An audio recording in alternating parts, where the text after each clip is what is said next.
Kemudian berikutnya hukum mengiyakan undangan, hukumnya wajib fardhu ain. Kalau undangannya walimatul urus, undangan pernikahan. Selain pernikahan sunnah Bu, undangan akikah sunnah, undangan khitan sunnah. Undangan pernikahan hukumnya wajib kecuali ada udzur. Nanti kita pelajari udzurnya. Tetapi untuk sementara wajib. Mana dalilnya Tat? Idza du'iya ahadukum ila walimatin, jika kamu dipanggil menuju ke walimah, falyatiya, maka datanglah ke walimah itu. Datanglah itu perintah itu wajib. Dalam hadis lain dikatakan, man taraka da'wah faqad asa Abul Qasim. Siapa yang meninggalkan undangan, maksudnya tanpa udzur, maka dia bermaksiat kepada bapaknya Qasim. Siapa bapaknya Qasim Bu? Anaknya kakeknya Qasim. Betul nggak sih? Bapaknya Qasim itu anaknya kakeknya Qasim. Nah teman-teman yang berbahagia, bapak Qasim itu julukan buat siapa? Ada yang tahu? Yang bisa jawab Ustaz berangkatin umrah pakai Abu Tur Travel. Tahu Abu Tur? Sudah bangkrut ya? Atau Ustaz kasih tiket berlibur keluar kota ke Penajam naik kelotok. Ustaz bayarin 30.000 kali 2 60, nggak apa-apa sudah ya. Abu Qasim itu julukannya Nabi Ibu, ya Allah. Anak Nabi pertama Qasim, makanya dijulukin Abu Qasim. Bapaknya Qasim. Ustaz anak pertama namanya Wildan. Makanya kalau di kampus mana panggil saya Ustaz Agus, ada panggilannya Abu Wildan. Bapaknya Wildan. Ini bapak ini punya anak pertama namanya Gosok, panggilannya Abu Gosok. Ya, apalagi anak pertama namanya Vulkanik. Abu Vulkanik dah, ya. Jadi teman-teman yang dirahmati Allah Subhanahu wa taala, jadi wajib datang ya. Yang tidak datang haram, dosa ini Bu ya. Tentu nanti ada udzur, tenang. Udzurnya bagaimana nanti akan Ustaz jelaskan. Pak Ustaz, ini pertanyaan paling viral ini Bu. Pak Ustaz, ada apa?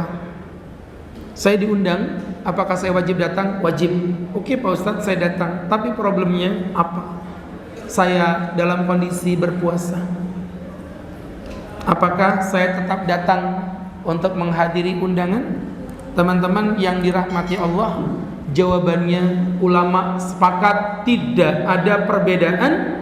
Walaupun Bapak Ibu lagi berpuasa, tetap wajib untuk datang. Wajib untuk datang. Perhatiin, hati-hati, jangan kebolak-balik. Datangnya wajib, makannya tidak. Ya, saya ulangin lagi. Idza du'iya ahadukum ila ta'amin, jika kamu dipanggil untuk menuju ke makanan, maksudnya makan bareng di walimah, falyujib, maka iakan undangannya. Fa in syaa'a aftar, jika dia berkehendak silakan dia makan. Wa in syaa'a shom, jika dia berkehendak maka silakan Anda berpuasa. Jadi berangkat dari situ, ketika diundang tetap wajib datang, nggak boleh nggak datang. Artinya ini bukan uzur, walaupun ibu berpuasa. Nanti masalah makan, monggo. Makanya Nabi bilang, as-shaimul mutatawwi, orang yang berpuasa sunnah, amiru nafsahu, adalah raja bagi dirinya sendiri. Insya'a aftar, jika berkehendak silakan berbuka. Wa insya'a shom, jika berkehendak silakan lanjut untuk berpuasa. Jadi sudah dapat ilmunya ya. Pertama tetap wajib datang. Nanti sampai di tempat undangan, monggo, yang mau batal boleh, yang mau lanjut puasa juga boleh. Pertanyaannya bukan itu Tat, apalagi Pak Ustadz izin ya. Pertanyaannya adalah yang lebih afdol yang mana? Apakah lebih afdol batal untuk menghormati orang, atau lebih afdol lanjut puasa untuk mendapatkan pahala sunnah puasa?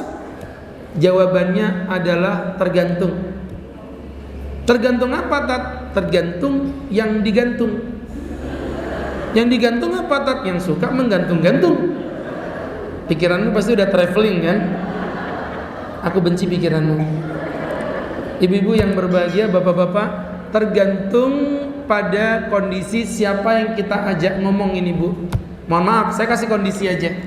Kalau ibu misalnya berada pada kondisi kalau ibu lanjut puasa akan menyakiti perasaannya orang yang mengundang ibu batal lebih afdal. Tapi kalau tidak menyakiti orang yang mengundang bapak, maka lanjut lebih afdal. Ustaz bisa di-spill nggak contohnya? Nih Ustaz kasih contoh ya. Untuk yang tersinggung, misalnya anak Ustaz jatuh cinta dengan perempuan Samarinda, jadi akhirnya Ustaz mau ngelamar ke Samarinda. Ketemulah Ustaz dengan calon besan. Namanya besan, mau ketemu yang masak macam-macam gitu. Tahu sendiri orang Samarinda kan, orang Banjar tuh masakannya biasanya ikan bakar. Yang sambalnya tuh sambal kecut jeruk nipis sama serutannya mangga itu Bu ya, Masya Allah. Terus dicampurin kecap gitu. Jadi nasinya itu diemak-emak sama sambalnya gini Bu, Masya Allah.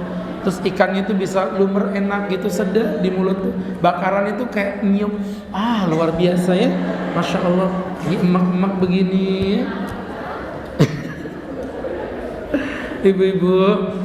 Ibu-ibu, ya telan liurmu nggak apa-apa ya. Dia tadi mau nelan liur kayak, silakan Pak Ustadz dimakan. Terus saya bilang gini, aduh mohon maaf Pak ya, saya lagi puasa. Ini sebagai hubungan antara besan dengan calon besan. Bu, kira-kira aja tersinggung nggak orang itu? Tersinggung ya? Ya Allah Pak, sudah tak masakan capek-capek nggak dimakan gitu. Tapi sekarang kalau mohon maaf, sekarang contohnya begini, ibu dengan saya, bapak dengan saya, hubungannya sebagai guru dengan murid. Ibu datang ke rumah, Bu nggak makan dulu, aduh mohon maaf Pak Ustadz, saya lagi puasa. Dengan hubungan guru murid yang saya selalu ngajarin ibu tentang puasa sunnah, kira-kira Ustadz tersinggung nggak Pak?